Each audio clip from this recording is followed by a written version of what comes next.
लाडकी बहीण झाली, लाडकी बहीण झाली, लाडकी बहीण झाली।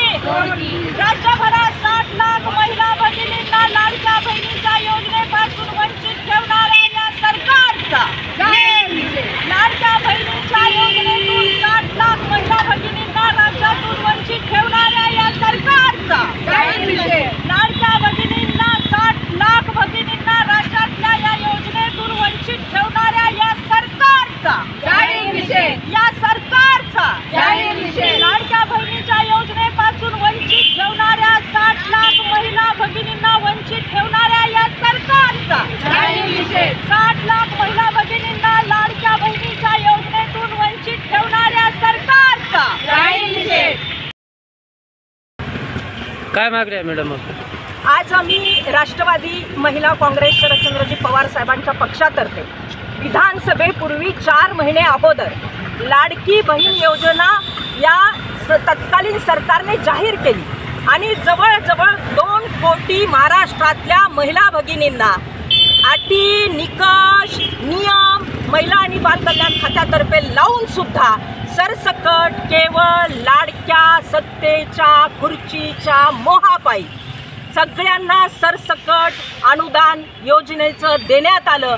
जवळजवळ 7,500 रुपये प्रत्येक राज्यातल्या महिला भगिनीच्या खात्यावर कुठलेही अटी, नियम, निकष पडताळून न पाहता टाकण्यात आले।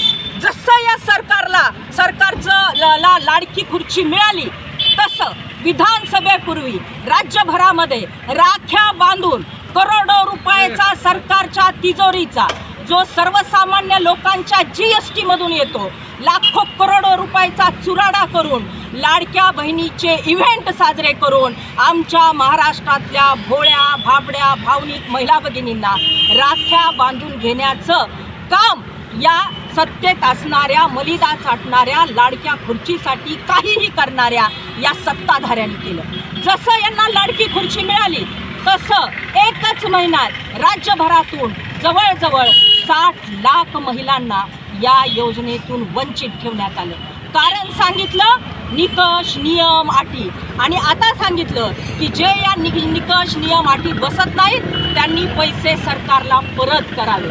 अशा प्रकारचा तुगलुकी कारभार आमच्या महाराष्ट्रातल्या मोळ्या भाबड्या महिला भगिनींच्या भावनेशी खेळ करणाऱ्या या सरकारचा निषेध करण्यासाठी आणि त्यांना विधानसभेपूर्वी राख्याचा जो इव्हेंट त्यांनी साजरा केला होता त्याची आठवण करून देण्यासाठी आज आम्ही राष्ट्रवादी आघाडीतर्फे शरदचंद्रजी पवार साहेबांच्या पक्षातर्फे प्रशासनाला राख्या बांधणार आहोत आणि मुख्यमंत्री आणि 2 उपमुख्यमंत्र्यांना या पोस्टाद्वारे आम्ही राख्या पाठवणार आहोत।